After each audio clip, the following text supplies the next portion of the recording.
Good evening, everyone. It is 6:30, so I will call the meeting to order. Mr. Cusick, if you would please perform roll call. Mrs. Best. Present. Mrs. Davis. Present. Mrs. Epling Skinner. Present. Ms. Harless. Present. Mrs. Hudson. Present. Thank you very much. Welcome, everyone. Even though we all just acknowledged our presence, I will still introduce everyone who's sitting up here. To my very far left is Board Member Kelly Davis, then Board Member Amber Epling Skinner, our Treasurer, Mr. Cusick, and then to my right, Superintendent Dr. Bowers, Board Member Stephanie Harless, and Board Member Jennifer Best. And my name is Nikki Hudson, and I have the privilege of serving as this year's Board's President, and Kelly is this year's Board Vice President. If you would all please join us in the Pledge of Allegiance.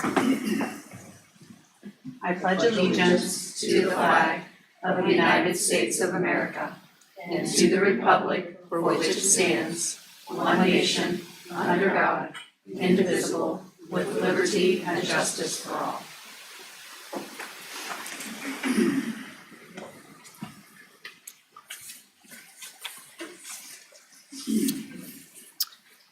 Moving on to the approval of the agenda, may I have a motion to approve the agenda that was published in connection with the notice of this board meeting? So moved. Second. Thank you. Motion has been received and seconded. Any questions or comments or request of changes? Okay, very good. Would you please call for the vote, Mr. Cusick? Mrs. Best. Yes. Mrs. Davis. Yes. Mrs. Epling Skinner. Yes. Ms. Harless. Yes. Mrs. Hudson. Yes. Motion carries. That brings us to the visitor comments portion of our meeting. If you'll grant me just a little bit of grace, I am going to read to you what we publish in our meeting agenda related to visitor comments, just so that we're all on the same page. The school board and administrative staff encourage and appreciate community interest in meetings of the Board of Education. This section of the agenda is designed to hear the views of community members about their schools and items on the agenda. Each speaker will be asked to address the board at the visitor's podium so that the speaker's remarks may be clearly heard. The speaker should give their name and address and limit the comment to a maximum of 5 minutes. We remind all speakers that our district values and respects all people and that we are, as they are, and that our district is committed to creating and maintaining safe spaces for all of our students and community members. We also want to remind our community that we value public input and always appreciate when our community members remember our district values, refrain from using harmful or offensive language, and for sharing your comments in a civil and respectful manner. It is not our normal practice to respond to remarks during the visitor comment section of our meeting.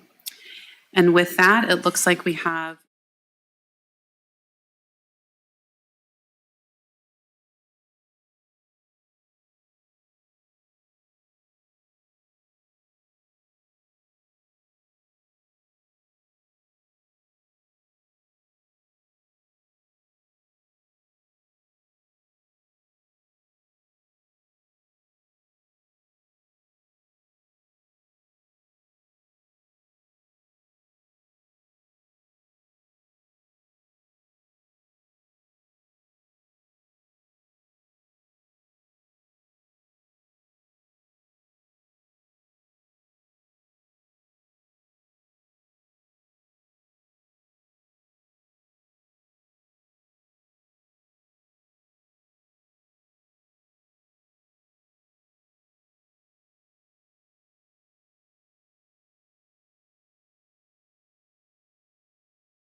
Mr. Dingeldine, where we get to hear this week about Worthington Kilbourne High School and the construction updates on that side of the district. So good evening, pleased to be back. We got another whole high school to talk about. This one is really part of the history of my career. When it was built in the early 90s, it was an AIA road trip for architects all over the state of Ohio. It was one of the preeminent and most unique high schools that was going up in that era. I think it accomplished what it set out to accomplish. My compliments to the architects, to the planners, and especially the stakeholders in this district. It's held its value, it's held its uniqueness, and in fact, we definitely looked at Kilbourne when we were thinking about the new Thomas in order to capture some of the same spirit that was in that building, including the large daylight open student commons, the connection to the site, the investment in the site. And so I think it's a building that it's due for its refresh, but it's not really due for a wholesale change because it was a really phenomenal high school when it was built. So we're here with the same kind of good news. We're on schedule. We're under budget. We're ready to get started. We think we've worked through lots of the issues. Nikki, you brought up the issue of how can we improve the site. We took that on just as seriously here as we did at Thomas. There are some limitations, what I'll show you tonight, but I think we've done a really good job of improving the chances for the operational impact on the site to be really good. So there are 7 pages in the scope document that talks about all the things that are being done. I tried to boil it down to these bullet points. There are some serious restarts with program areas. We're not just renovating science labs. We're gutting that part of the building and we're starting over from scratch with science lab design. We are doing that with restrooms. At students' request and teachers' request, we are recapturing some locker-based space to convert into other space. We thought we were just refreshing the kitchen with new finishes and some new equipment, and we really started over, and we're doing a whole new kitchen, and Brian Hunt had a lot to do with that. We're doing deep full technical infrastructure upgrades everywhere. The entire building is going to have upgrades. The HVAC system, there's these things called Victaulic connections, which is the water piping that connects in a certain way. Those connections haven't been the best performers over long term. We're fixing all of those. We're replacing most of the roof. We are working on all of the roof as an alternate because we didn't imagine the whole roof would need to be replaced as we got into this, but we have an option for that. We're getting an all-new generator, all new technology throughout the building, and all new security systems. Full finish upgrades. This is something we didn't necessarily get to in all 4 of the middle schools. When we did those, we are touching every surface and every finish in Kilbourne High School. It will be like new. It will be new. So it's a full finish upgrade throughout. New ceilings, new lighting, new walls, new paint, new flooring. And that's not just some places, that's every place, which is great. I talked about the site circulation attempts. We are also bringing the Memorial Walkway back here, much like we did at Thomas. And then there's some additions. We weren't sure about additions when we started, but we realized that as we brought Thomas up to the common standards and we looked at the school design manual, that fine arts was deficient at Thomas, but it was also deficient at Kilbourne. So we are doing an addition for fine arts, not only to bring it up to standards, but also to bring it up to the same standard as Thomas. Same goes for athletics. Our weight room at Thomas was a little bit bigger, so we're bringing the weight room at Kilbourne up to that size. We're repurposing the old wrestling room and creating a new wrestling room, and you'll see some really interesting pictures of that. And then we're moving teacher prep into a larger place in the building, but we recaptured their space for some new classroom locations, which we think is a plus. And the thing I'm most excited about, especially here, especially with this site, especially with the ravine and the view, is we're doing the outdoor common area. That started at Kilbourne. It was from teachers and students in the November 21 meeting. They remembered that during the pandemic, they set up some outdoor areas for students to gather, and they thought that was great, and they wanted to permanently make that part of how we were going to think of the future of Kilbourne. So you'll see an example of that tonight. So this is the plan. It's the early plan. This was my plan before Vicki got a hold of it and started doing everything to everywhere in the building. But the point of this image is I have the same diagram, which I'll show you after Randy speaks, that talks about the same kind of continuums in this school that we created at Thomas. The athletic to the fine arts north-south axis. But the most important is We moved the office, we moved the media center so we could have that same exact student experience continuum from outdoor space to large-scale indoor space to smaller scale indoor space to very private indoor space. And that continuum exists through the new design and the new renovations at this building. We have a couple outdoor projects that we've already completed. The outdoor concession building field house on the visitor side, on the north side of the stadium.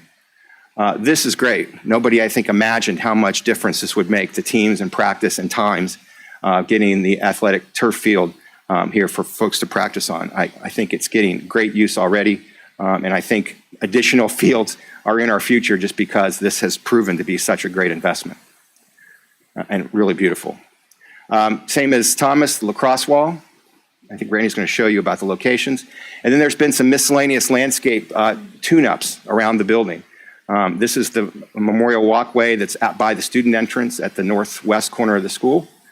This is at the stadium entrance. We're fixing some pavers, some planter areas, a little bit of things that you'll see, I think, if I have the right, yeah, at this level. Just, again, tune-ups and cleanups so that this, again, outside looks new and freshed up, just like the inside. And then a really cool idea at the athletic entrance to the auxiliary gym was to lower the wall there so that people could actually sit on it as a place to gather instead of having it so high that it was just like a bar height wall. And so I think that's a really cool idea. It just takes a little bit of modification of the existing wall. And some things behind the stadium, again, to bring a little green in and to do a little fresh up of the outdoor facilities. So this is the site plan. You think that Thomas was intimidating. This one is even a little more intimidating. We have a railroad on one side. We have a highway on the south side. We have developed neighborhoods on the east side, and we have Hard Road, which has got a lot of traffic. And then we have this great thing. We have this huge ravine that deals with this site. It was the greatest strength, I think, and the most interesting, unique thing about the original design is how to deal with it, how to engage it in the building, and how to make it a plus. It's also a great challenge because if you look on the west side between where the ravine starts and the railroad starts, there's a tiny little sliver of space for us to get through. We have added traffic lanes in that little space, and Randy's going to talk about it.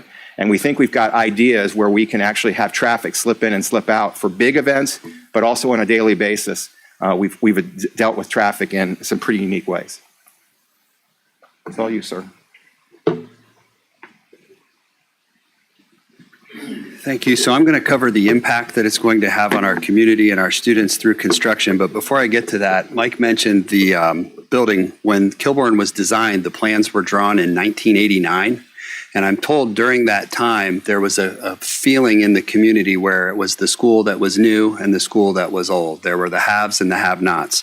Our plans and our efforts of this entire team have been to try to avoid those things and instead duplicate the positive features of both schools across the site. So you're going to see several examples of that. But on this slide, one of the things that I'd like to point out is unlike Thomas Worthington that has a parking lot in the center of their property, Mike showed that we have a ravine in the center of this property and a building, which our study showed that the back half of Kilbourne High School was underutilized in comparison with Thomas Worthington and the flats. So one of our great challenges was how to increase the usage of all of those fields in the back so that they had more of the experience like they did at Thomas. You'll see the new turf field, which is in the bottom of this drawing. It has a red dot on it. But what I would like to point out is next to that turfed field is a grass field that also has lights. So with just two simple additional poles, we were able to illuminate a second grass field to increase usage in that area. Also, you'll see at the top of that page a red dot on the parking lot. That parking lot's going to be increased in size to increase our capacity for visitors to this area of the site.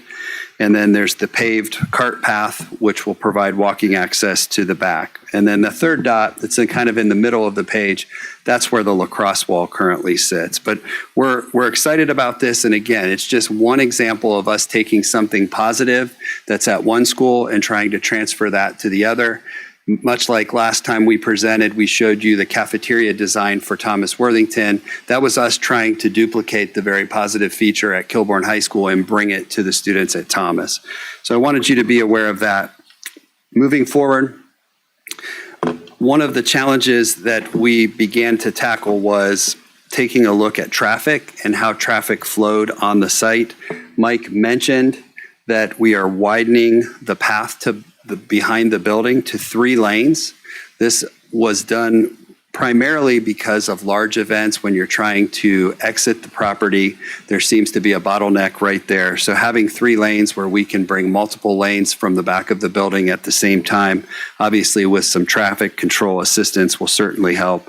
But also during the school day, that red circle there kind of shows where cars get slowed down, and sometimes that slowdown increases traffic on hard roads. So we're hoping to increase efficiency on that red circle.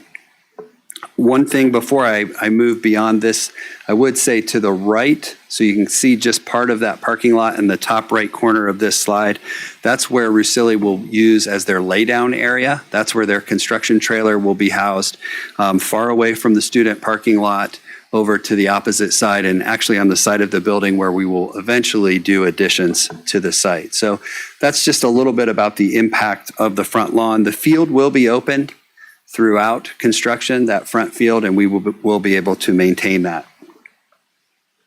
This zooms in a little bit to show you some of our efforts in front of the school. We're, again, trying to efficiently get cars off of hard road, safely load and unload buses, trying to continue to provide a parking option and obviously preserve the field.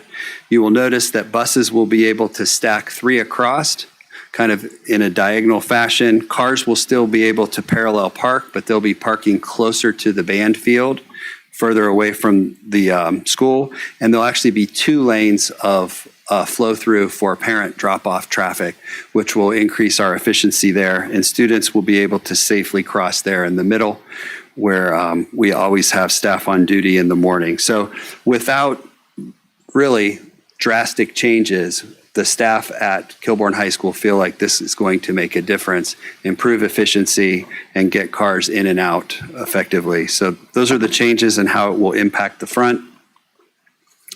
I do want to point this out. The original schedule called for 3 independent summer projects for the entire Kilbourne building. And it was really a series of events that caused us to question that approach. The team from Shore and Associates actually walked the building. And so Mike mentioned this, but Tony was pointing out every little, concrete block that had to be replaced, flooring that he wasn't going to allow the building to open if it looked like that. And just every room they visited and went through. And when we found the whole scope of the project, we did ask the question, how much money could we save if instead of having a startup, a stop, startup, and a stop, if we just made this a continuous project and kept people on site and tried to work around it. So we avoided those stops, and we also avoided some cost escalation. And we really feel like it's added some scope to the project because we took this approach. Now, there will be some disruption for students on the inside, a little more, but we're pretty confident that this will be minor compared to the project at Thomas. So I'll point that out to you. This is the upper level. And when you look at these next 2 slides, it's important that you look at them independently. So they kind of go stage 1 through 5 upstairs. For the most part, the upstairs will be dealt with first. Now, you may ask, how do you start by tearing science rooms up when you don't have extra space? Well, we're going to actually create some swing space. So I'll explain this document by starting with the pink area on the diagram, which shows the balcony in the gymnasium. So we're talking about the main gym, the balcony with the home side bleachers. Those bleachers were due to be removed as part of this project. We're going to remove them early and create some swing space, if you will. That space will be used for multiple things throughout the phases, but the first thing it will be used for is a teacher workspace. Their space is currently the orange island in the middle of this diagram. So because they're vacating that space, it allows us to have some swing space. And then in the yellow diagram, many of you have had meetings in that diagonal room. I know Nikki was there for our feeder pattern room. That yellow space will be recreated in the library temporarily as they begin this work upstairs. So we're freeing up some space upstairs by utilizing the library and the gymnasium, and they will begin with the science labs in just a few weeks. They'll be working on recreating the science labs. And then they're going to move basically in a clockwise direction. So they'll go from orange to blue to green down to yellow, and then finish up with that pink area. Moving to the first floor, again, this then starts a kind of a new clock. They're going to tackle the green area first. So at this point, the whole entire upper floor should be complete.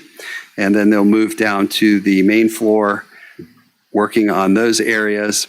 This is when the office will be finished in the green. And then a large section of this project was the gymnasium, the auditorium, and the new library. Mike's going to show you some pictures of that.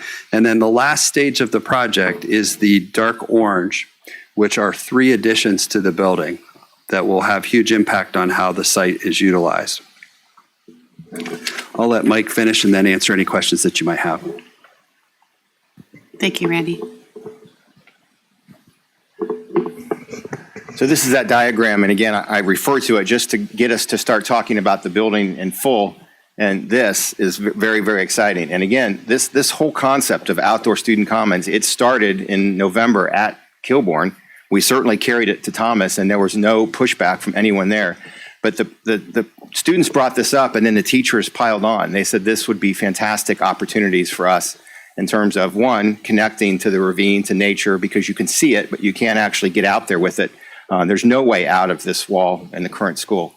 And so this is, I think, one of the most exciting new programming pieces of the new Kilbourne. And then as you get inside, where it used to be the offices, we are, again, getting more and more granular in terms of the student experience. You go from the big space to the sort of interior cafe type space, and then along the back wall, that's the existing courtyard in the middle of the school. Those are breakout rooms for small groups of kids. And so there is, very small group places to get very quiet, and there are very large group places to be less quiet. And again, we think, given the furniture, the rooms, the orientation, the opportunities for inside and outside, that every student can find their space to thrive in this kind of environment. Again, just 2 weeks ago, we talked about this same exact thing at Thomas. And again, Thomas was informed by what we hope to accomplish at Kilbourne. And it has the same sort of space breakdown from the media center to the large group commons to the outdoor space. And those large windows and that green space and that contained area out there very much came from the impression of standing in the student commons at Kilbourne. So this is the detailed plan, and it talks about departments and areas and colors. And again, what you will see is there's no place on this plan that doesn't have a color in it, meaning there's no place on this plan where there isn't work planned. I really like the idea, and Eric and Erica really like the idea of actually taking this on as a continuous project. We will be surgical about closing off the science wing as we work through it. And Eric has found places to have science classrooms. They've even found things they can do in their curriculum that don't require the lab space during that period of time. So we are being very thoughtful and very forward and intentional in terms of how we work with the school, the staff, and the people that plan the building to make that work. This is our color palette. It's substantially easier without the Thomas red in it. So it becomes easier to control and easier to work. You can see the blue is a dominant feature, but it is just the accent color. It's the wolf's blue, but the rest of the colors are warm woods and neutral grays. And so we're very excited about how easy this was. And we've got floor patterns and finish patterns planned for the entire building. Even the gym floors are getting replaced. So again, no surface untouched. This is a model of the outside of the building, and it's interesting, and it shows all 3 of the new additions. Again, we started this project without a firm belief that there had to be new square footage. But you can see in the foreground there, 4,000 square feet, 4,400 square feet, and a new band room, a new music addition. In the middle of the building, you can see the bridge, the porch out of the student commons, and at the back corner, under the gable of the auxiliary gym, you can see where we have expanded weight room, expanded storage, and have a new wrestling room so we could recapture our existing wrestling room. So all of the new construction of this building is on the west. That's a coincidence, but it's all shown by this picture. And the driveways in front, it's a little like an airport terminal if you're at John Glenn, but there are 3 lanes for buses to queue up in, 2 lanes for parents to queue up in, and another lane for people to park if they have to come in. So as Randy said, we're not going to push traffic out on Hard Road because we have lots and lots of space to stage people. And I think that's a huge improvement to what's going to happen in the front of the school. This is the band room addition, just clearly to say we're copying the architectural details and reticulation exactly as it is. We are not trying to make it different. We are trying to make it blend in as if it was part of the building in 1990. I've already touched on that. There's the pictures of the inspiration pictures we got from our landscape architect. Again, very excited about what's going to happen here. As you get inside, again, all new finishes, all new lighting. This is probably the most normal picture view of the more traditional kinds of low-level seating, the typical kind of cafeteria seating. But as you look around the room, you're going to see these larger high spaces, very much, like we call them salad bars in our office, where we can all stand around. If you're sitting on a stool or if you're standing and having a conversation, you're eye to eye. And it has a much different feel in terms of traffic and movement through the space. And again, a really cool thing, doors to the outside from what always just used to be a view of the green. Looking the north, there's a new cafe that's on the opposite side of the serving line. One of the things we'll talk about when we get to food service is extending the period of time that kids can get nutritious things and not from vending machines. And that's part of that idea. You can see standing height tables in the foreground here. Looking a little closer, you can see the stair that's in there. But again, you can see the view outside, but also the variations of tables and furniture that are going to occur in this space. And then now if you turn around, we have completely made transparent the relationship between the student commons and the media center. So where there were a handful of doors and windows now that go into the offices and the guidance area, this is all very transparent floor to ceiling. It's going to feel like one contiguous space outside to outside in terms of the daylight. And then as you get inside the media center, the first layer is still kind of cafe-like. It's still got high tables. It's still got hard surface floors. We're not making the policy about where food, where coffee, where drinks go, but we're saying that it's not a hard division. It's a division you can work out as a school. So the first layer, the first sort of depth of the media center from the cafeteria is one kind of flooring and furniture. And then as you turn into the deeper part, you can see computers, you can see the high workstations again, you can see the soft furniture. And again, can't say it enough, those breakout rooms are a big deal when students can do things in there independently. Classrooms. We're not reconfiguring many classrooms, although where the teacher work areas are along the hallway, we are getting 8 new classrooms with new windows to the outside, and the 8 classrooms that were without daylight in the middle of the building, that's going to become the new teacher workspace. So we are making the handful of classrooms in this building that didn't have natural light, that's going away. Again, every surface in every classroom, every piece of furniture, new lighting, new ceilings, new whiteboards, new technology, it's complete. The configuration and location of rooms doesn't change much, but the finishes and details change a lot.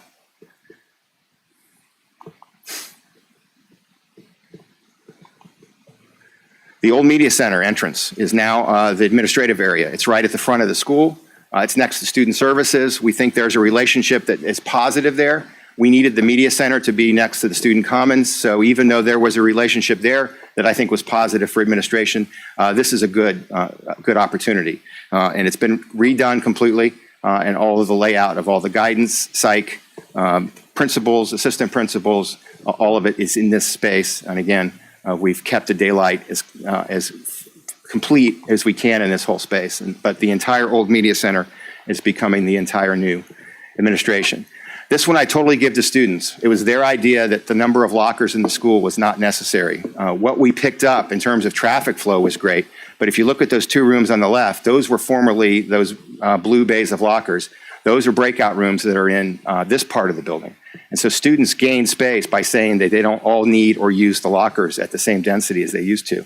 And even at corners, what used to be traffic jams because they were filled with lockers, now there's some more breakout high table space where students can gather in a more informal setting. All new finishes and a massive upgrade in lighting and sound in the auditorium. It and the Thomas Auditorium, which again is borrowing from, I think, a lot of the success of the layout and the sight lines of the Kilbourne Auditorium. they're going to be very similar and again, very much equal in terms of their capabilities and technology. New band room. Thomas's band room was 2,000 square feet. Kilbourne's band room was 3,000 square feet. Today, and according to the design manual for a school for 1,800 students, they should be 4,000 square feet. So they both are now.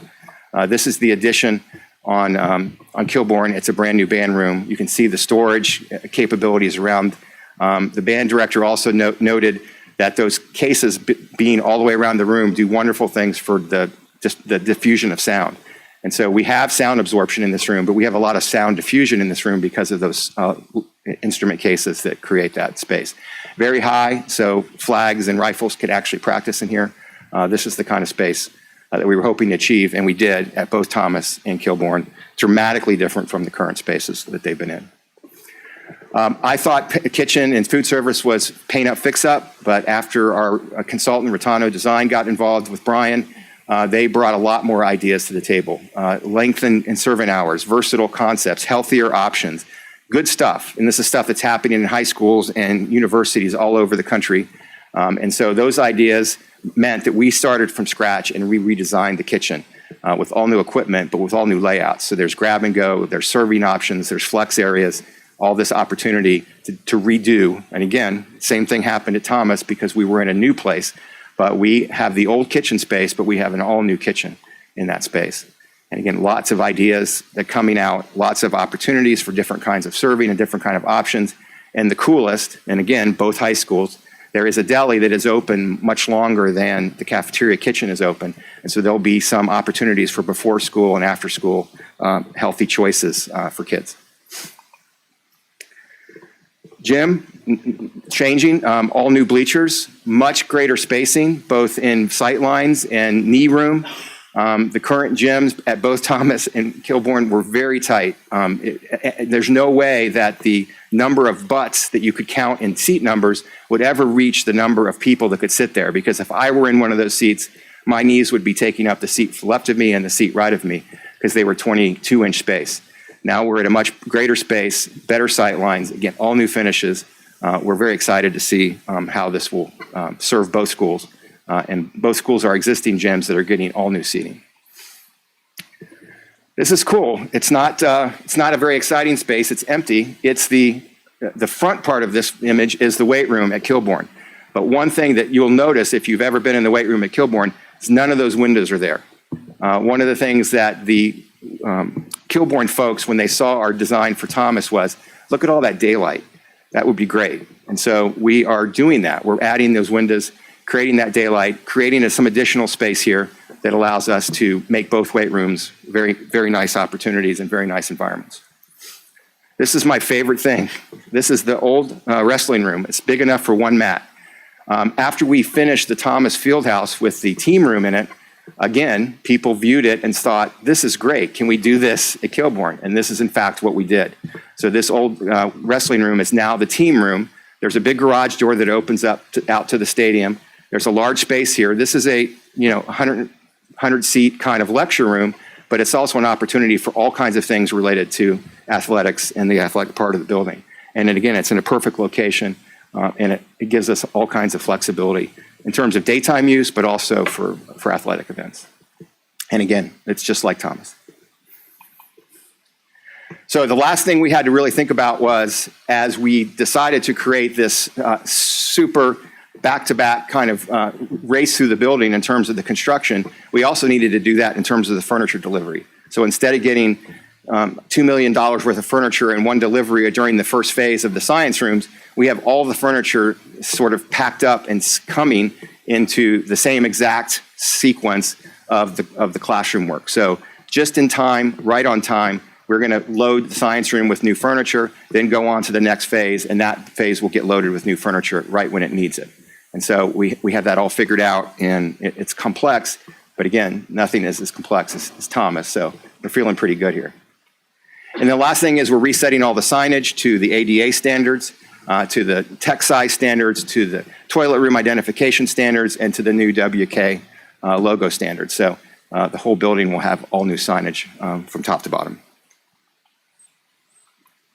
So another exciting project. Absolutely. questions that you have.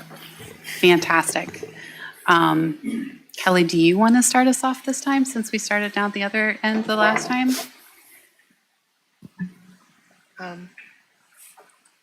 Hold on. Again, I said last time, first of all, thank you.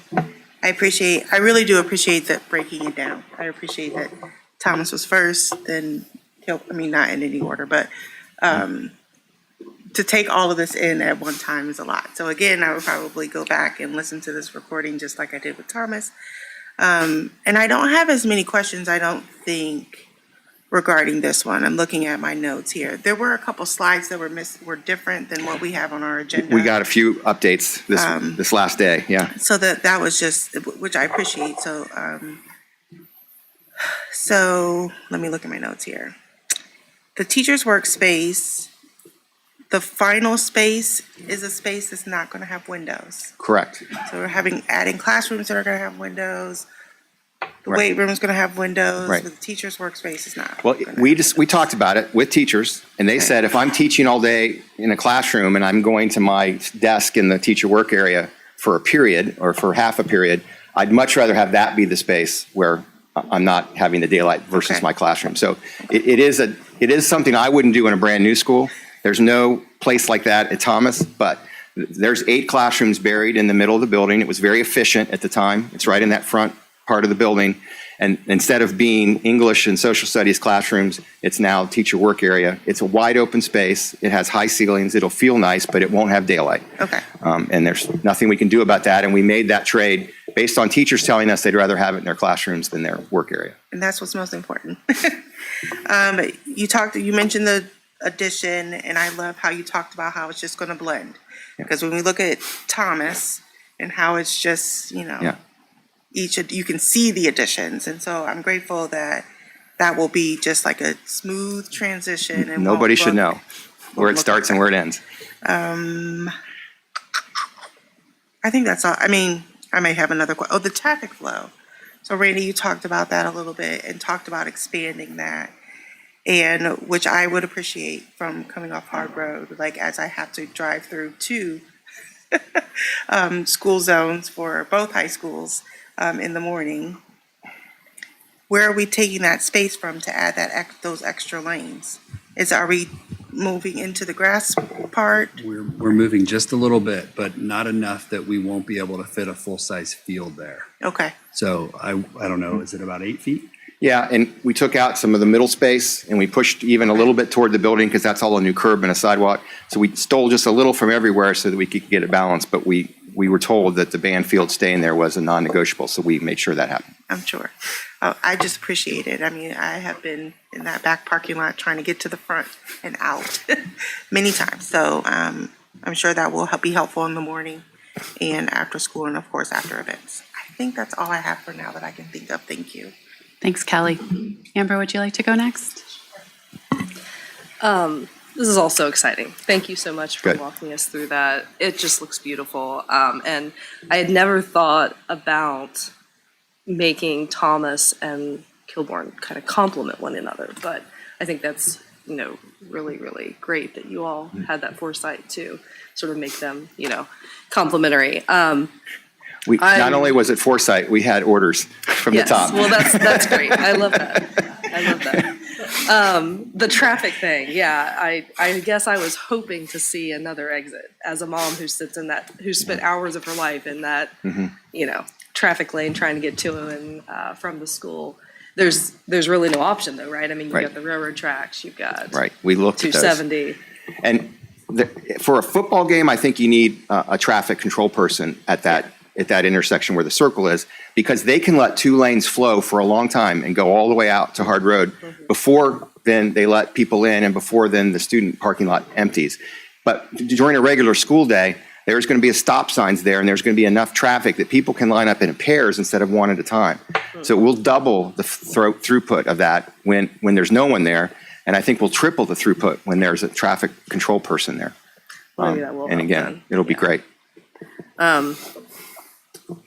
Just a couple questions I have. I don't really have a whole lot of questions on this either. It's very clear and self-explanatory, but the auditorium size, you said that there were new lights, new sound systems.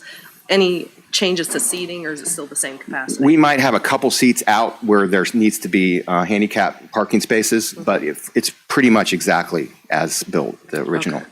And we pretty much copied Thomas off of Kilbourne. And I love the addition of all the natural light and the lockers thing. I have two teenagers who go to Kilbourne, so neither of them have a locker. And what is that? Do you know why the students don't use them? Well, and we toured Upper Arlington, and they put in 100 lockers. We still have probably 300 in the school. Students don't need them unless they have like a violin or an athletic bag where they have to, to get rid of some of their stuff. Right. But But there are band lockers, there are athletic. Or yeah, a lot music. of the There are teams music have- lockers. There are athletic lockers. So the student said, that would be enough for us. The people who use them, who want them, can have them.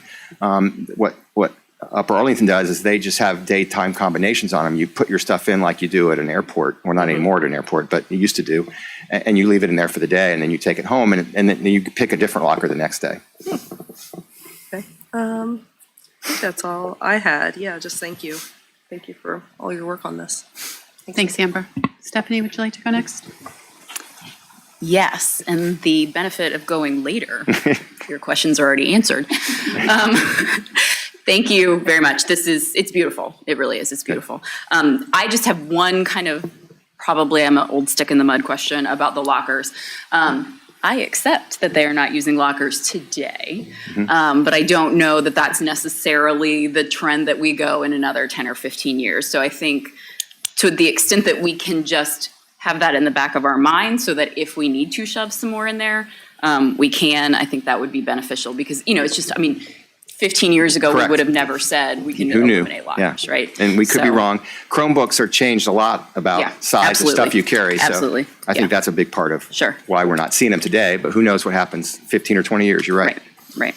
That was really it. I had traffic questions. Those were answered. I appreciate that you're being, the phrase was surgeon-like? With Surgical, yep. Yes, the science classrooms, because I Right. know, that's the one place where you have to have stuff in the room, right? So Right. I guess my only ask is that we just monitor that and make sure if we get behind schedule, we still have Plan B. But that's it. I'm sure that's already on the plan. So thank you. Okay.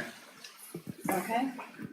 Yeah, a lot of my questions have already been asked. We're all kind of on the same page, but thank you. It was great to see all the pictures. As far as the teacher workroom in the non-window space, which I think the students will really like that because my kids did not like being in the non-window classrooms, but is their space about the same as what they have now or more or? The teacher workspace is a fix. It's one for one. We created some additional classrooms out of old locker-based space or old lab space we weren't using, and the new classrooms that go along the window wall, they will all be 850. They'll all be at the new size, so they'll be larger end of the classrooms in the school. But it was pretty much of an even swap. It just was swapping daylight for no daylight. Okay. Schedule. I think you probably said it and I didn't write it down. I know it was supposed to be over 3 summers, but what is the timeline now? So we're going to start, guys, spring? Yeah, we're going to start in spring and we're not going to stop, but we're going to move our tiny little construction area from place to place to place. The great thing about that is right away, we'll be back into new science labs because that's the first thing that happens and the first thing that's finished.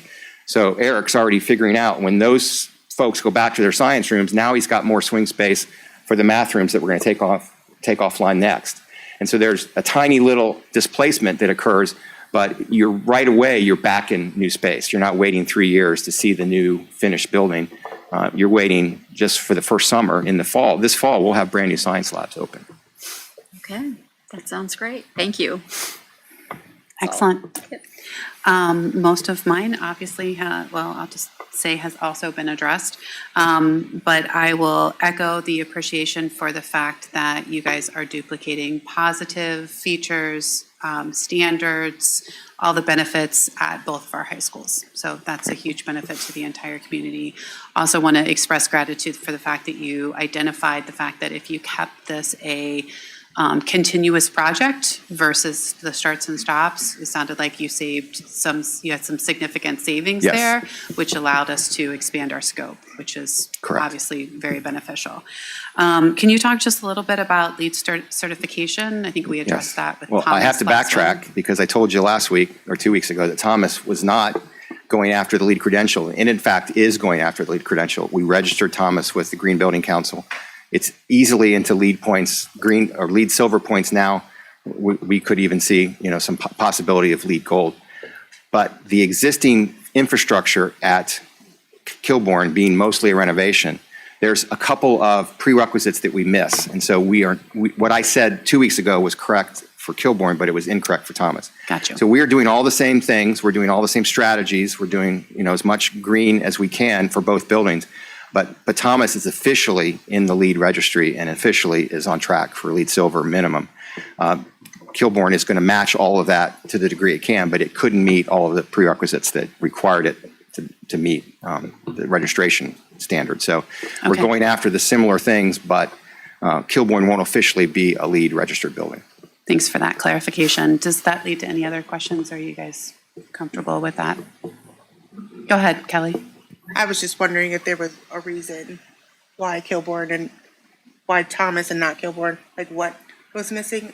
Thomas is a new building. It's easy to find, it's easy to orient things for the least sun gain. It's easy to put brand new high efficiency mechanical systems in. It's easy to change or put in new ductwork. There is some existing infrastructure at Kilbourne we can't change. It's Gotcha. existing, we're not replacing it.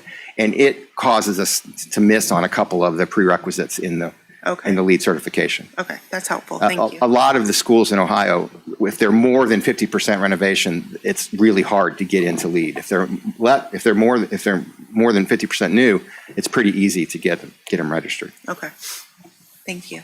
Excellent. Any other questions? Okay. Thank you very much, Mike. Thank you. Really appreciative of the work that's being done. All right, Dr. Bowers, that brings us to the superintendent's report. Thank you. So I'm going to apologize ahead of time. I kind of have a long report. So the mission in Worthington Schools is to empower a community of learners who will change the world. We work to do that through four vision statements. The first is we will engage each student with diverse opportunities to maximize every student's potential. We do want to make sure the community is aware. We put out lots of communication, but registration for summer is open. So we have a Worthington Summer Enrichment Academy. June 3rd, begins June 3rd, a week at Worthing Way Middle School. That's kindergarten through 8th grade students. Over 35 different programs, over 55 different sessions.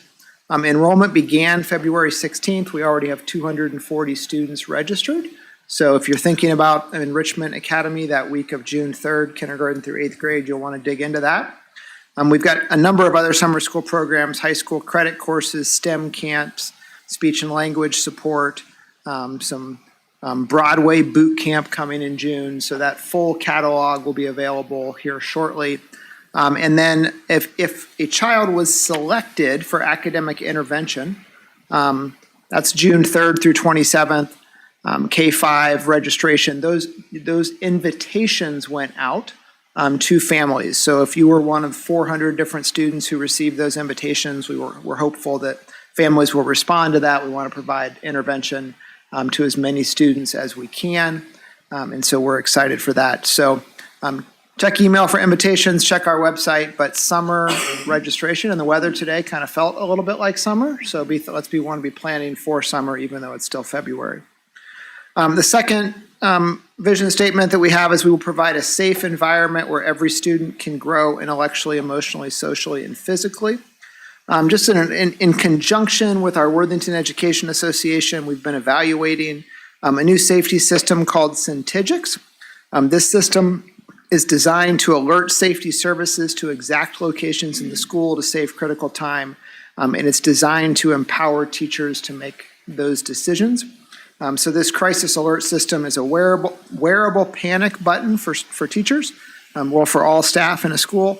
And it should empower our teachers and staff to get help anywhere on campus with the push of a button. Single button activation when they need help. So our current plan is to pilot this system next year. at Brookside, Worthington Estates, and on the Perry Phoenix Worthington Academy campus. We want to see how it works. If we see success, then we'll look at district-wide implementation, but we're going to evaluate at those 3 sites beginning next year. Our third vision statements will provide consistent communication and promote dialogue with our community. So all residents of our Worthington schools should begin to receive their annual quality profile in their mailboxes by the end of this week or beginning of next week. So we'd ask our residents to take a few minutes and review the mailer that highlights the different aspects of what Worthington Schools provides for students and families. And then you'll see on the back of that quality profile, there's an invitation to our State of the Schools evening, Wednesday, March 13th at Worthington Kilbourne High School in the auditorium beginning at 7 p.m. So we're hopeful that everybody in our community will want to come out and join us for what's really going to be a great night of information, of student performances, of videos highlighting our students and our staff, and of cookies. So Wednesday, March 13th. And then we'll be responsible and transparent with our community resources. So tonight, as a board, you'll be asked to approve a purchase agreement for the former Amazon Sinise Services building that's on Bush Boulevard. For at least 15 years or more, the district has been looking for space suitable for our landscape maintenance team. We've looked at purchasing an ODOT facility on Wilson Bridge. We've looked at design build options, a number of different things, but nothing previously has made sense. And the current facility that's behind Evening Street and Thomas Worthington is inadequate in a major way. At the same time, our transportation team of over 100 staff members is in a facility with only 2 toilets. The space is inadequate, and transportation is a critical team that needs to be invested in so that we can continue to attract drivers in what we all know is an ultra-competitive market. And we want to keep our students getting to and from school and their events each day. So this building that you'll be asked to approve will consolidate landscape and facilities maintenance. It will serve as a new headquarters for transportation, providing a much improved work environment, adequate restrooms, and it will allow the district to move currently rented warehouse space to this location. This will consolidate Worthington operations into one location. So the building was appraised at a value of $9.5 million. We have a purchase agreement that you see on your agenda for $9.35 million, so a little bit under that appraisal. We made this discussion public in a blog post that was published on December 6th. I used this superintendent report on December 11th to talk publicly about our interest in the facilities, and then all families in the school district were sent the blog post that was published on December 6th in an email from the school district on December 13th. This project was mentioned again in an update on what the community should expect for Worthington schools in 2024. That was published on January 4th and then emailed to all families in the school district on January 10th. So we discussed this purchase with multiple community groups, and we've worked to move forward in what's hopefully viewed as a transparent process. Guys, I recognize it's never easy to spend money on operations, but by making this purchase, Worthington schools should be better positioned for the next generation to provide the services necessary to support teaching and learning in our schools. The location of this building next to our current transportation office, we believe, is ideal, and we do believe this purchase is in the best long-term interests of our community. And then the second piece on responsible and transparent, we discussed publicly the Boundless property as a potential site for a new Colonial Hills Elementary. Again, Worthington Schools received an appraisal on the property based on current zoning, which fits a school. We made what we thought was an aggressive offer, roughly 30% above the appraised value based on community feedback. Our cash offer was not contingent and could close quickly.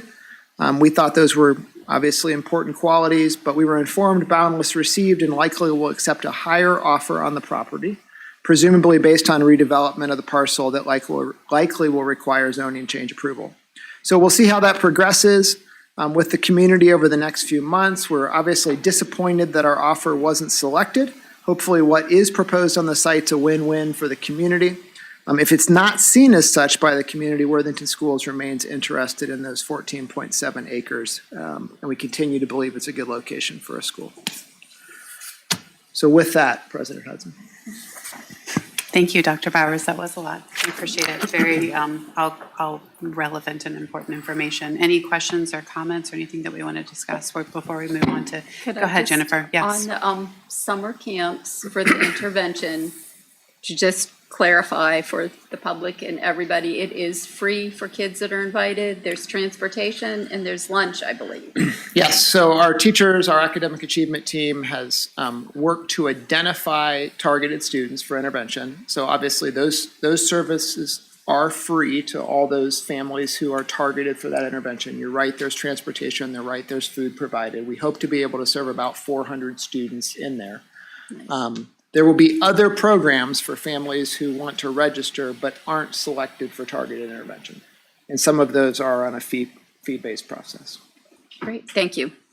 I will just interject for one moment. That is a portion of money that we do use ESSER dollars for. So that's those federal stimulus dollars that were meant for pandemic recovery. We do charge off our enhanced summer intervention program to the ESSER fund. Excellent. Absolutely. Any other questions or comments regarding Dr. Powers' update? No? Okay. Mr. Cusick. Yes, thank you. Several financial items on the agenda. I will reserve those comments for when we get to those items. But two other items that deserve an update as most students and staff begin to think about graduation, summer school. Our office equates spring with budget season. And so we've officially kicked off the budget process last week. We talked with departments. We'll be discussing staffing. Treasurer Advisory Committee will meet in late April. And ultimately that will culminate in the update to the 5-year forecast in May, and then eventually the budget that the board will approve in June. So it's a several month long process with input from various stakeholders. Two of you are new to the board, so if you have any questions on how that process works, I'm happy to answer those. Also, our insurance committee met last week. Mrs. Hudson may mention this. She was in attendance. But basically, we went over a full year's worth of claims data for 2023. We were running well under budget for most of the year, as I had indicated in my updates. We had somewhat of a higher than expected claims the last 2 months of the year that spilled into January. But the good news is we completed the year at 99.3% of expected claims. So we tried to set rates at between 97 and 103. So 99.3 is pretty close to accurate. And the end of the meeting, however, was not as bright as that. We discussed PricewaterhouseCoopers annual trends in medical cost, and there's a lot of inflation on the horizon with a shortage in staff at hospitals and in the nursing field that will cause inflation in those contracts. And really what stood out to me was a dramatic increase in the cost of new drugs. So between 2008 and 2019, a new drug hitting the market averaged well below 50,000. The last 3 years, it's skyrocketed to almost 250,000. And that is expected to continue to increase. In fact, the average cost of pharmaceutical drugs in general have more than doubled every year since 2016. So that's not just when we think of this inflation, it doubled and then it gradually went up. It more than doubled every year for 6 years straight. And so we continue to expect the cost of the district's health insurance plan to experience pressure. We forecast 7-8%. That's what PwC included in its report, although we've been able to beat that with careful management and a bit of luck. But the future in that cost realm is not so bright. So, but we finished last year rather well. I love that you end on but let's go back to the positive. I just realized which is that last year was within budget. Thank you, Mr. Cusick. Any questions or comments from the rest of the board? Okay. Excellent. That brings us to board committee reports and announcements. Do we want to start in and move out? This is always I feel like the board members who sit on the very end always get called, would anyone like to share first? Stephanie, I see you reaching for your, excellent. It's fine. Okay, a handful of things since last time.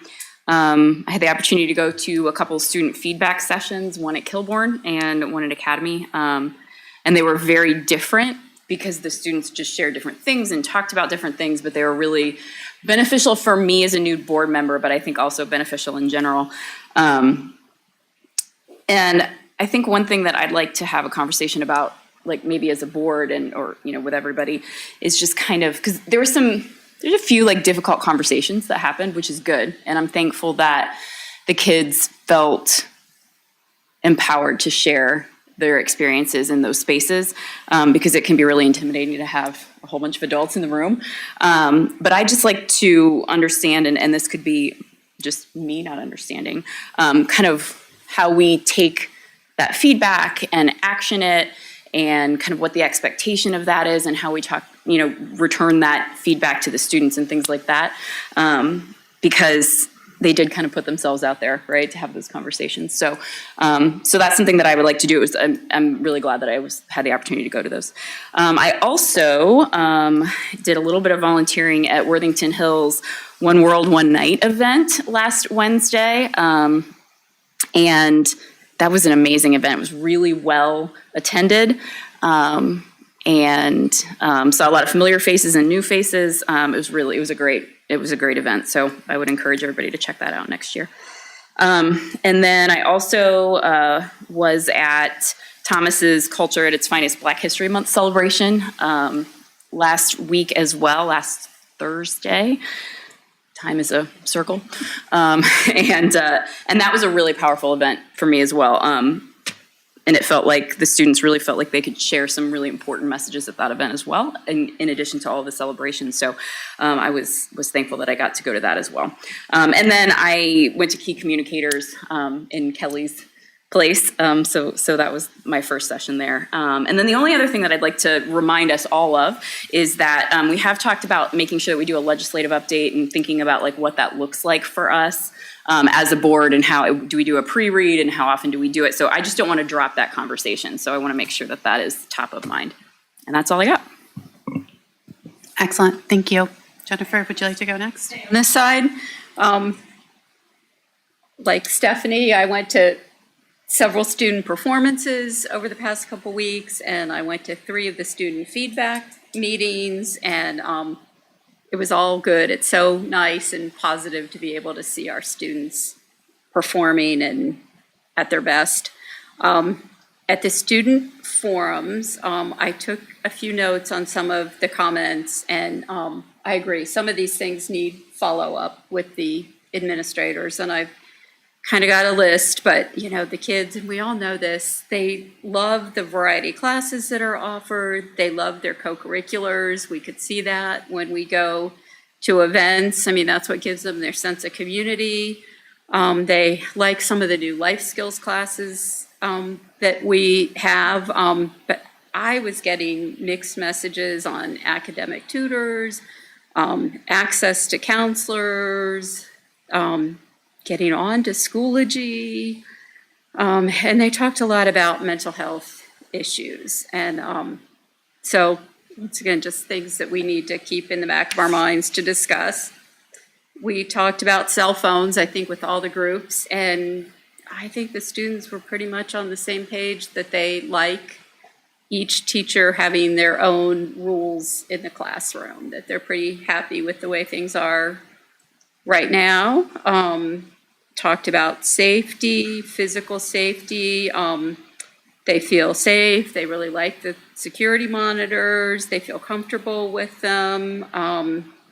But once again, the mental health issues, the social media, racism, things that we need to work on. And that is what I have from those meetings. And we have academic achievement tomorrow. So that's it for me. Excellent. Thanks, Jennifer. If you guys don't mind, I'll go and then I'll share. Okay. So as TJ mentioned, I attended the insurance committee meeting in addition to the fact that we were within budget and the inflation on the horizon. The 2 things that I think are worth sharing to the rest of the board or just being aware of.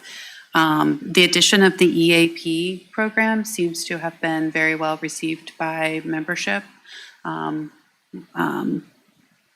And like, I mean, when I say very well received, I'll say like several percentage points higher of people who are actually using it. So it's not just a matter of people voicing gratitude for that it's there, but it's being used, which is wonderful, right?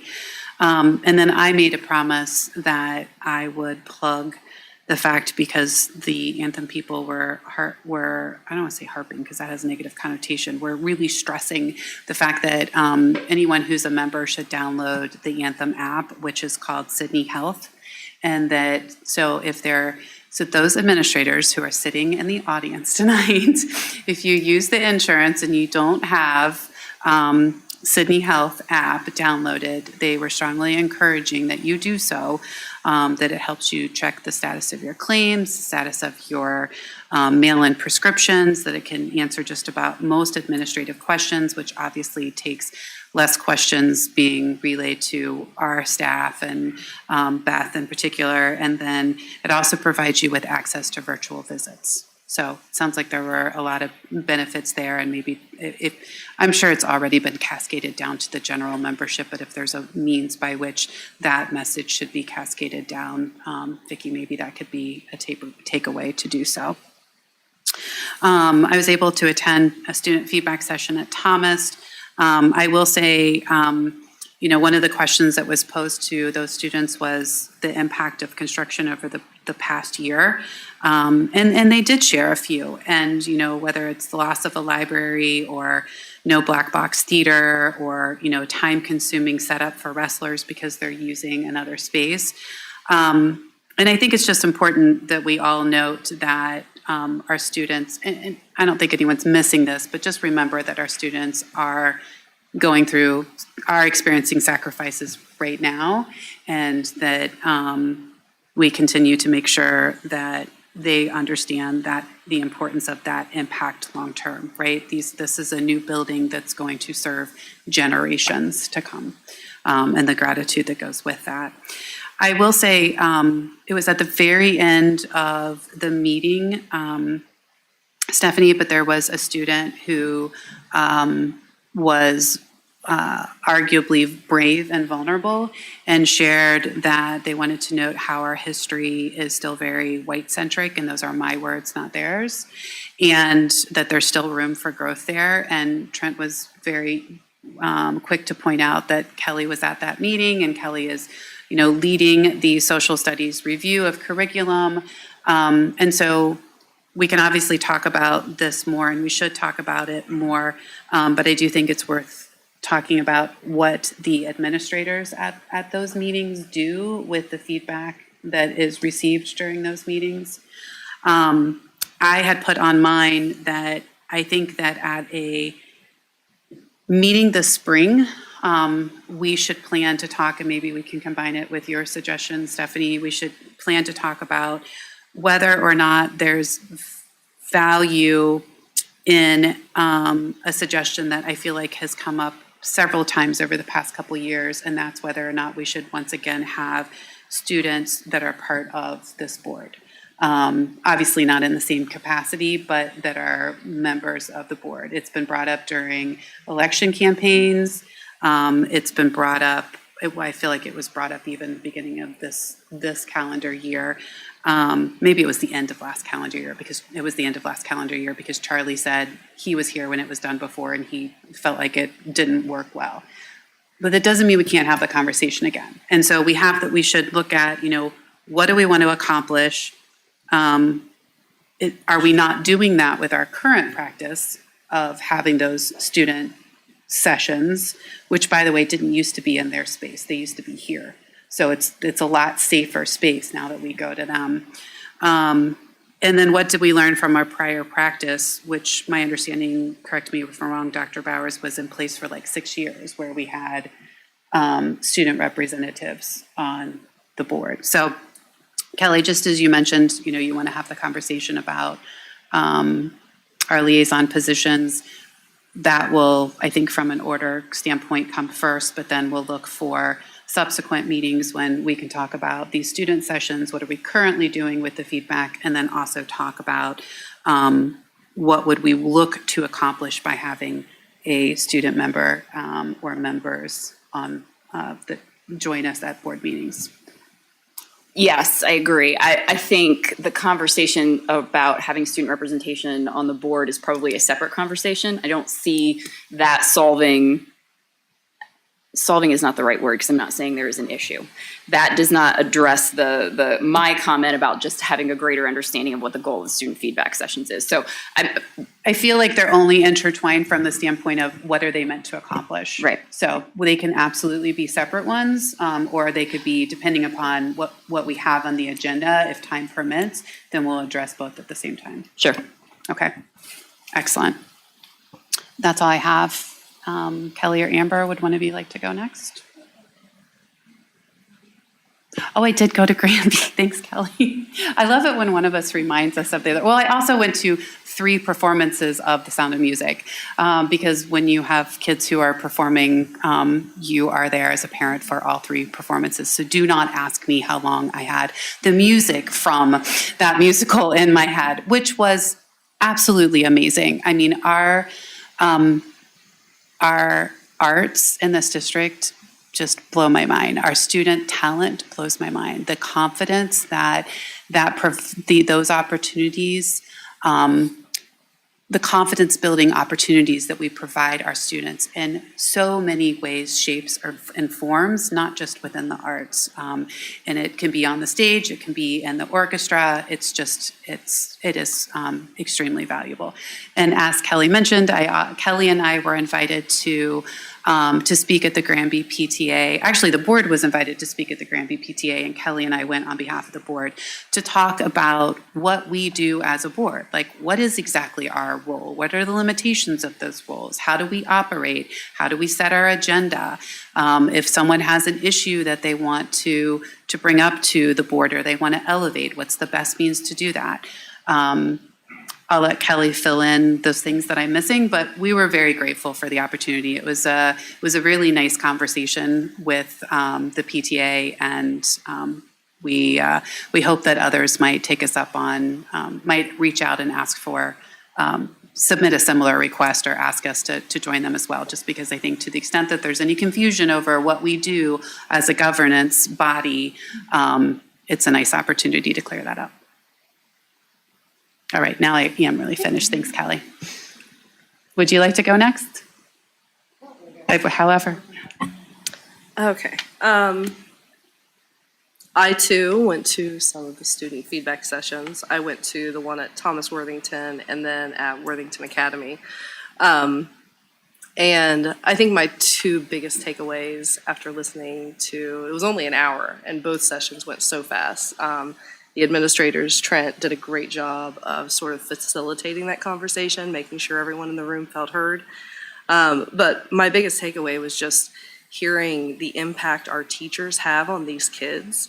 I mean, there were so many instances where, people would be even moved to tears a couple times just talking about their teachers and what an impact they have on their lives. So that was really incredible and affirming. I know this is a special school district. I know it's a wonderful place, but that was nice to hear from some of the students. And then, I had the same thought, Nikki, with just the importance of student voices. And it's great to have these listening sessions, but it would be great to hear from students on a more consistent basis as a board member. I feel like there's so much of the work that we do that affects them directly. I don't know what that looks like either. Obviously, it's not at the same capacity as, a voting member or anything like that, I don't think. But I think just having that, maybe 2 representatives from each of the high schools or something. But I agree that I would like to entertain that conversation a little bit more and flesh that out a little bit. I also went to Worthington Hills for the One World, One Night, which was fun. I haven't been in that building. My daughter moved on to McCord, so I haven't been in that building for the last year. And it's always fun to see, familiar faces. And it was packed. There were a lot of people there. We got to watch the kindergartners on the stage doing their thing, and that was wonderful. But it's just a great event that they hold, and just a great community over there in Worthington Hills. Also went to Key Communicators. We got to see some familiar faces there too, and hear about Trent and his thoughts on high school athletics. Went on with that for a little bit. That was interesting. But that was a good session, and I look forward to some more of those meetings. That was the first one I had been able to get to. And then I got to put on my PR hat this afternoon right before the meeting. We had our communications committee and sat down with Vicky and the team and Kelly and got to get a little sneak peek of things that are going to be happening with the state of the schools and watch some of the videos that Corey's been working on. It's just incredible. Is that the camera you use to do those videos right there? Is it really? Wow. Sorry. It's just incredible how professional it looks. And, you know, it's just, you know, this isn't a movie theater or a movie. We're not in Hollywood, but you're really able to do incredible things with video. And I think that's really great asset for the district, because when you're telling a story, so many people look to videos on social media and things. So I think that's it. Yeah, I think that's all I had. Excellent. Thanks, Amber. And I won't speak for Vicky, but I will say, you said you put on your PR hat. You know, we all bring different skill sets to this table, and it's nice to have someone on the board who has communication expertise. And I'm sharing that because Vicky shared that with me. We obviously have communication expertise in-house as well, but it's always nice to add expertise to the table, most definitely.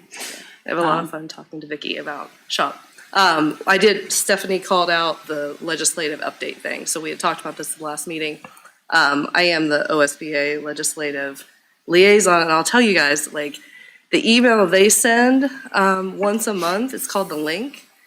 It really, the only two things in it, it had the school bus safety working group, which I forwarded to Trent because I was kind of curious about how many of the recommendation the governor's group made that we're already doing, and it sounds like we are already doing many of them. We don't have seatbelts on the buses, but there's no funding for that. That's something that the group suggested that maybe the General Assembly should consider adding. And then I forwarded that joint committee on property tax, and that was all that was in their newsletter. So Trent, in your update that you sent over to us from the superintendent's group, that one was so much better than what OSBA is sharing. So I don't know if that's the one maybe we look to, and, you know.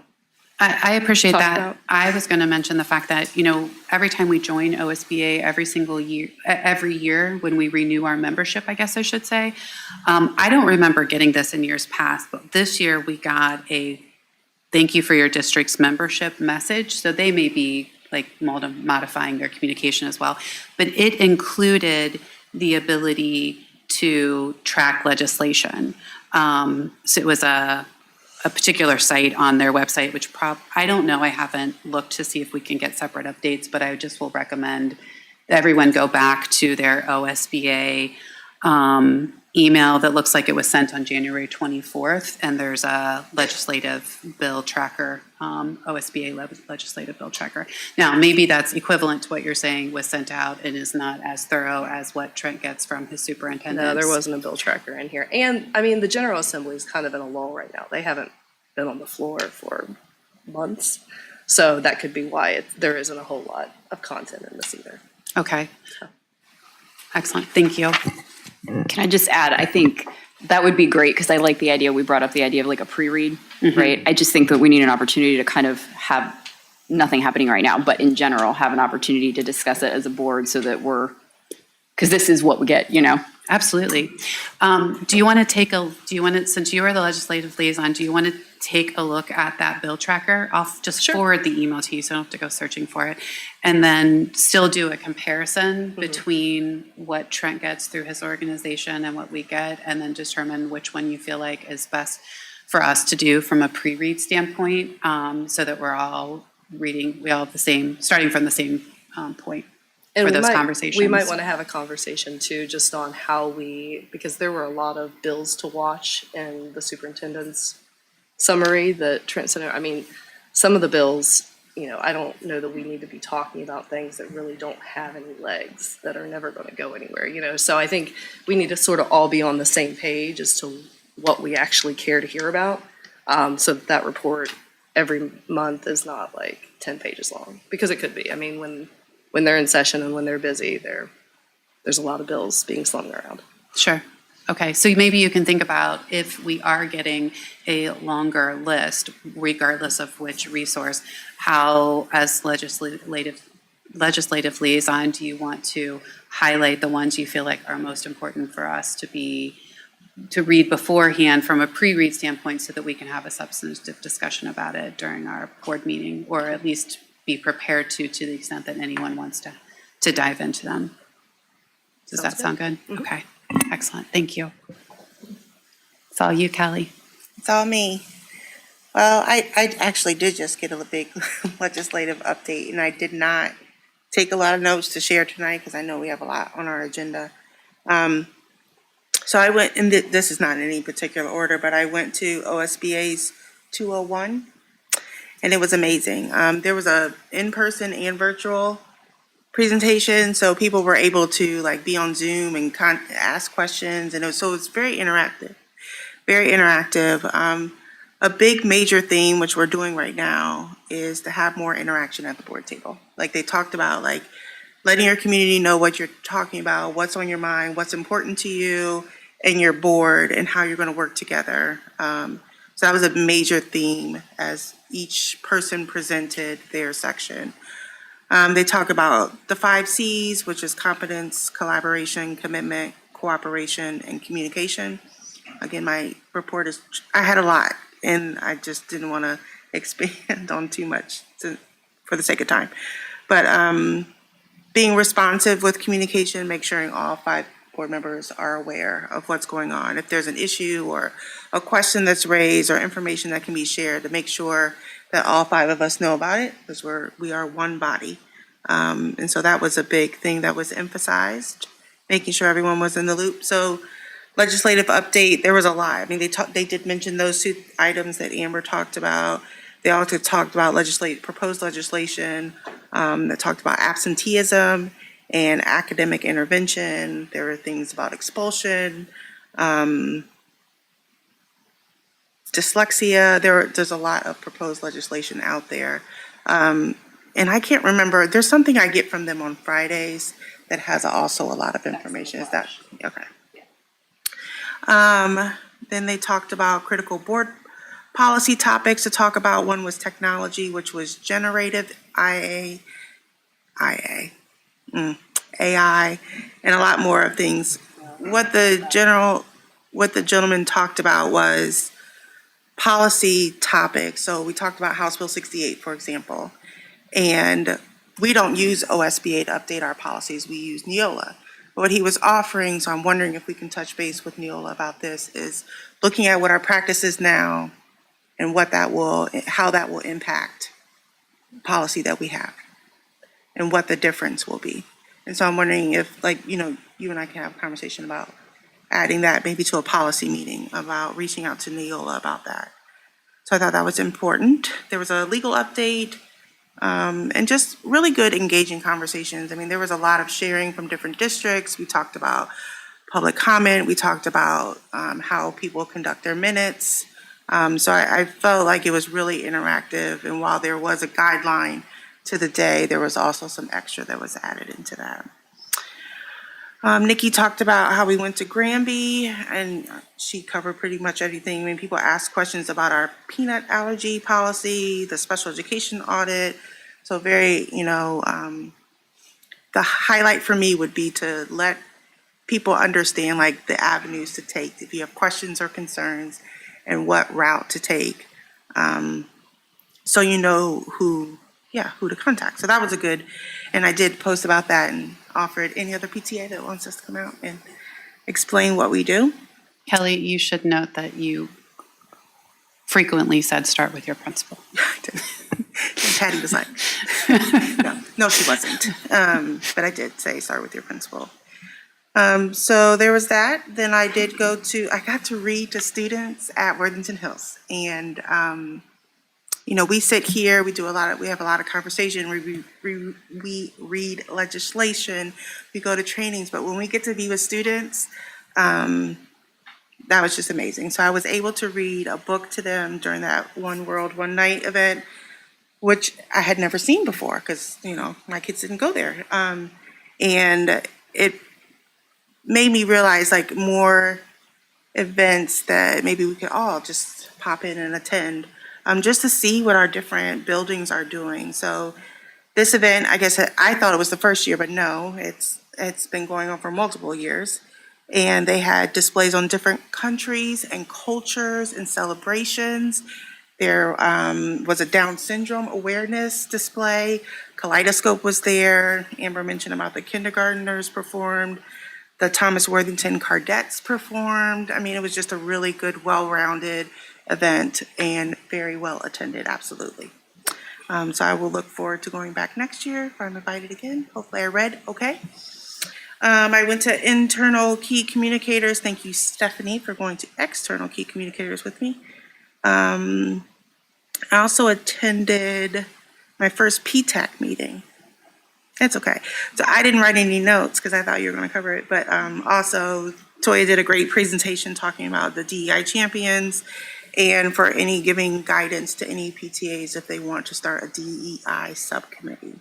Again, the special education is a hot topic. Kim came up there too, so that was really good. I also attended the Black History Month program that was at Thomas. I'm a little partial to the skit that was performed. I won't mention why. Caleb was amazing.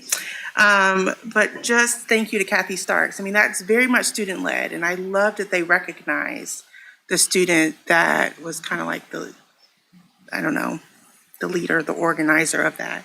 And then she said, no, we're all together. Anyways, it was just beautiful. So it was just an outstanding performance, great way to celebrate so many talented young people.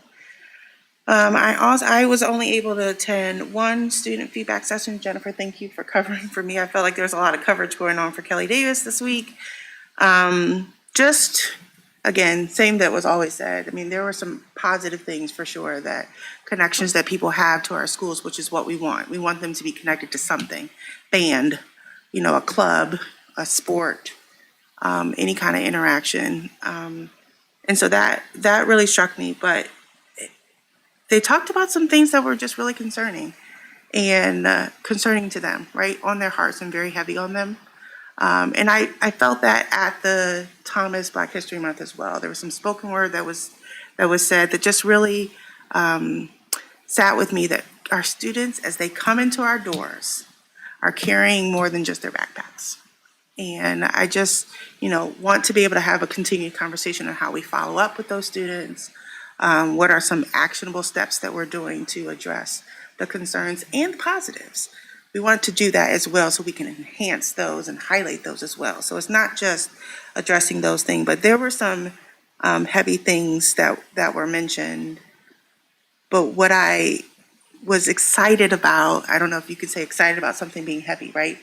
Was the student talking about, now that I have this club, this group of people that I can connect with, now that I have this advisor that I can reach out to, I feel supported, and now I can use my voice.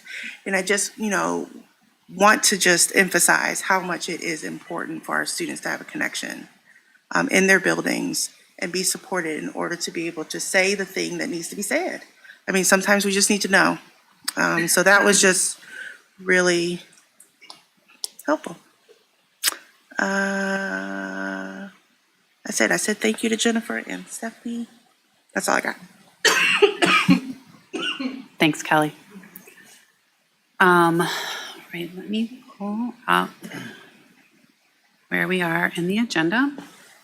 I believe that takes us approval of minutes. May I have a motion to approve the minutes as presented in enclosure E1? So moved. Second. Any questions or comments regarding the minutes that were enclosed? Okay. If you'll please call for the vote, TJ. Mrs. Davis, Yes. Mrs. Epling Skinner, Yes. Ms. Harless, Yes. Mrs. Hudson, Yes. Mrs. Best. Yes. Excellent. Motion carries. Brings us to E2, appropriation modifications. Do you want to go ahead, TJ? Yes, thank you. I'd like to recommend that the Board of Education approve the appropriations modifications and the transfer as presented. This is out of the norm as it doesn't net to zero, so a little bit of background here. We initially earmarked $6 million for a warehouse purchase that Dr. Bowerson mentioned earlier, knowing full well the price would be higher. As a public entity, it becomes difficult to negotiate the purchase of a building when you have all your cards in. So as we discussed with Treasurer Advisory over the last several probably years now, but most notably in November, we decided to leave the forecast and official budget at $6 million, knowing full well we would likely be higher than that. And so as Dr. Bowers mentioned, the purchase price is $9.35 million. And we're earmarking an additional $3.5 million for improvements. And so what you see here is an increase of $6.85 million to adjust for the purchase of that building. And then notably, I've made the decision it makes more sense to transfer this amount out of the general fund and into the permanent improvement fund due to not wanting to skew historical operating expenses. So in the private sector, this would be akin to referring something to a below-the-line expenditure, right? A non-operating expenditure. In our world, this is reflected as a below-the-line transfer out. And so it's simply to not skew historical operating expenses. And so thus what you see on tonight's agenda is a combination of the increase and the transfer out of $12.85 million to the permanent improvement fund as seen. So all that being said, I'd recommend that the board approve the appropriations and modifications and transfer as presented. So moved. Second. Any questions from the board? Okay, TJ, if you'll please call for the vote. Mrs. Epling-Skinner. Yes. Ms. Harless. Yes. Mrs. Hudson. Yes. Mrs. Best. Yes. Mrs. Davis. Yes. Motion carries. Mr. Cusick, that brings us to F1. Yes, I'd like to recommend that the Board of Education approve the resolutions to file complaints against the valuation of real properties for tax year 2023 as indicated in enclosures F1A through F1Y. Again, a bit of background here. There are 25 individual resolutions that are in front of you that we believe represent parcels significantly undervalued. House Bill 126 changed this process last year, so these individual resolutions come before you. Really, 126 put some guardrails up against boards challenging valuation. So at the end of the day, these properties have to be valued what we believe are at least $500,000 more than what the auditor has them listed as. With these particular 25 parcels in total, if we're successful in all of them, it would be an increase of $158.4 million and lead to an increase of $3.8 million in tax revenue. I think it's important to note in light of the visitor comments to talk about why we do this. It's really not about the $3.8 million that we kind of smooths that over in the future. And so really this is about protecting that $158.4 million in tax base. Because as we see this shift of commercial valuation to residential, the tax burden is really shifting, and so we need to protect our tax base as it's a zero-sum game. Future levies, if one parcel is paying less, others will be paying more, and so it's important, and that's why school districts do this. It is a process. So what's not in front of the board is a list of opposite challenges, so to speak. So folks are challenging the value down that we're a party to. These are the ones that we believe are significantly undervalued. And there's a process in front of a board of revision to introduce evidence to challenge that. And there's certainly a legal process to appeal that if that ruling doesn't go the way it is expected. And so that is why I am recommending that the board approve the resolutions as presented and allow that process to play out as indicated in enclosures F1A through F1Y. So moved. Second. Any questions or comments? I have a question. So I think what you're saying there is we are approving tonight going forward with this, but that all of the individual parties still have an opportunity to present their case and say this is why the valuation should be what we're saying it should be. So we are just allowing that to happen, and that's about it. Correct. Evidence can be introduced and it can be verified, certainly appraisals, comparable sales. We are challenging these parcels based on the evidence and the facts that we have in front of us right now. Okay, thank you. TJ, will you please call for the vote? Ms. Harless. Yes. Mrs. Hudson? Yes. Mrs. Best? Yes. Mrs. Davis? Yes. Mrs. Epling Skinner? Yes. Thank you. Motion carries. Dr. Bowers, that brings us to personnel consent agenda. Yes, thank you. I'd like to recommend that the Board of Education approve the consent agenda. The consent agenda is items G2 through G9 on your agenda. Again, the recommendation is items G2 through G9, please. So moved. Second. Questions or comments? TJ, will you please call for the vote? Mrs. Hudson? Yes. Mrs. Best? Yes. Mrs. Davis? Yes. Mrs. Epling Skinner? Yes. Ms. Harless? Yes. Motion carries. Thank you. I'd like to recommend that the Board of Education approve item H1. H1 is the acceptance of the donations listed on your agenda. H1, please. So moved. Second. Everybody. Yeah, I was just going to say, we all seconded that one. Questions or comments? If you'll please call for the vote. Mrs. Best? Yes. Mrs. Davis? Yes. Mrs. Epling Skinner? Yes. Ms. Harless? Yes. Mrs. Hudson? Yes. Thank you. I'd like to recommend that the Board of Education approve item H2. H2 is a resolution confirming the impracticality of busing to newly enrolled students at Calumet Christian School. Item H2, please. So moved. Second. Questions or comments? If you'll please call for the vote. Mrs. Davis? Yes. Mrs. Epling Skinner? Yes. Ms. Harless? Yes. Mrs. Hudson? Yes. Mrs. Best? Yes. Thank you. I'd like to recommend to the Board of Education the approval of item H3. Item H3 is the recommended motion to accept the proposal and award a contract to Wolfram Roofing and Exteriors to replace the roof here at the Worthington Education Center. So item H3 for the roof replacement, please. So moved. Second. Questions or comments? Would you please call for the vote? Go ahead, Kelly, Do sorry. you have to know the the time length for when it will be done? I'm sorry, so the question is, when will the project be completed? Yes, if approved.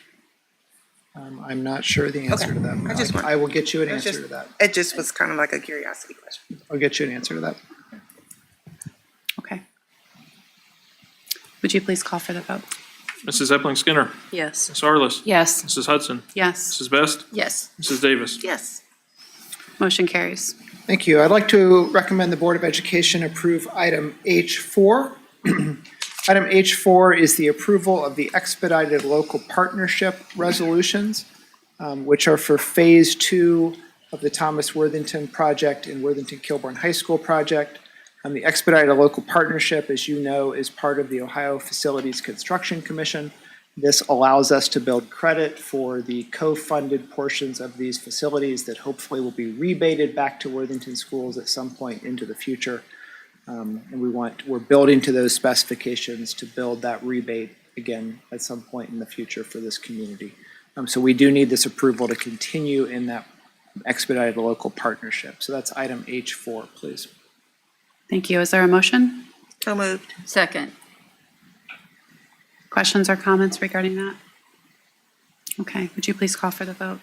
Mrs. Harless? Yes. Mrs. Hudson? Yes. Mrs. Best? Yes. Mrs. Davis? Yes. Mrs. Epling Skinner? Yes. Thank you. I'd like to recommend that the Board of Education approve item H5. Item H5 is the guaranteed maximum price amendment for the Worthington Kilbourne High School building project that you saw presented tonight.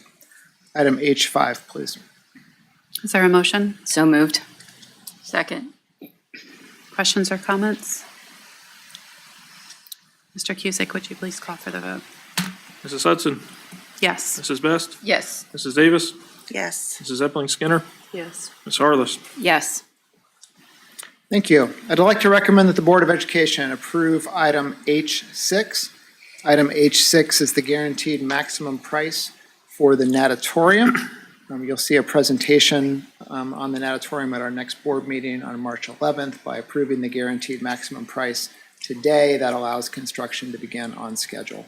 So item H6, please. So moved. Second. Questions or comments regarding the natatorium? Not Excellent. yet. Next time. Next time, that's right. We get a full presentation. Mr. Cusick, will you please call for the vote? Mrs. Best? Yes. Mrs. Davis? Yes. Mrs. Epling Skinner? Yes. Ms. Harless? Yes. Mrs. Hudson? Yes. Thank you. I'd like to make a recommendation that the board approve item H7. H7 is the resolution authorizing the purchase and sale agreement of the property located at 6465 Bush Boulevard. That's what we referred to as the Amazon property or the former Sinise building that I talked about in our update as a consolidation for our operations.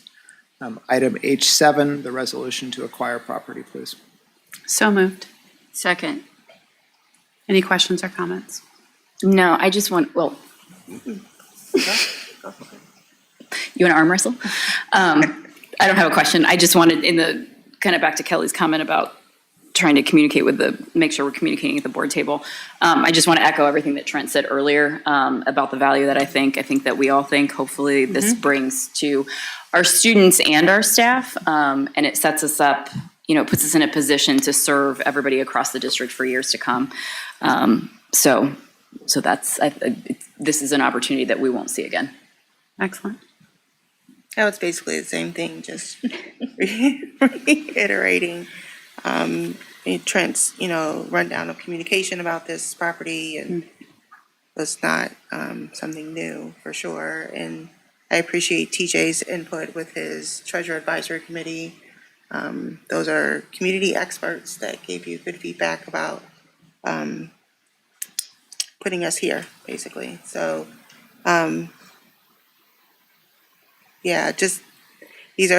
it's not fancy, right? And so, but it still impacts our students so much. Our staff, our bus drivers having a space to be able to not use two restrooms and to gather. I mean, they can't even gather and have a full meeting of their department right now. So just being able to, we're so landlocked and the property doesn't come up very often.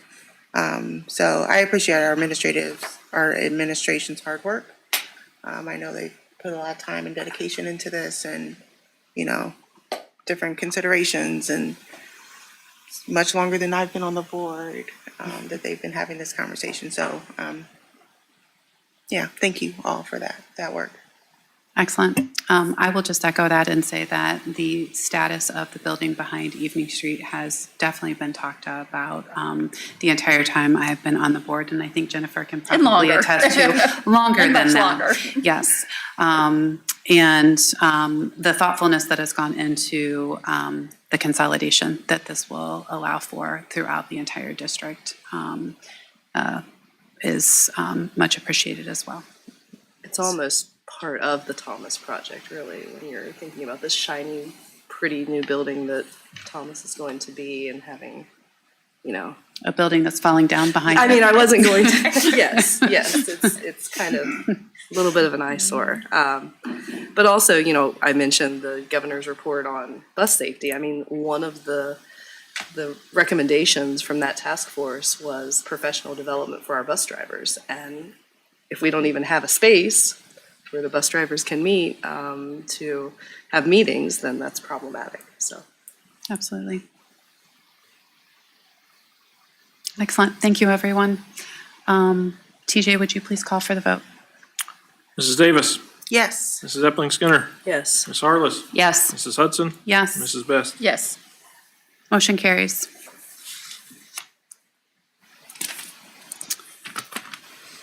All right, that brings us to item I1.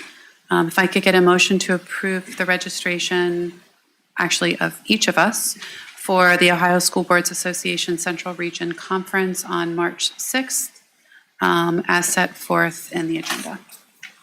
So moved. Second.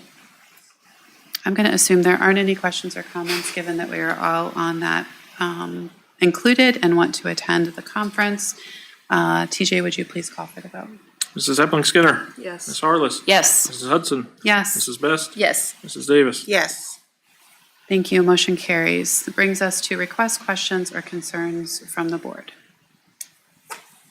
Anything on your end? I don't have Kelly, anything. Amber? This was enough. Okay. Stephanie, Jennifer, all right. That brings us to the calendar. Our next regularly scheduled Board of Education meeting will be on March 11th. As Kelly indicated earlier, we will have an auditorium construction update.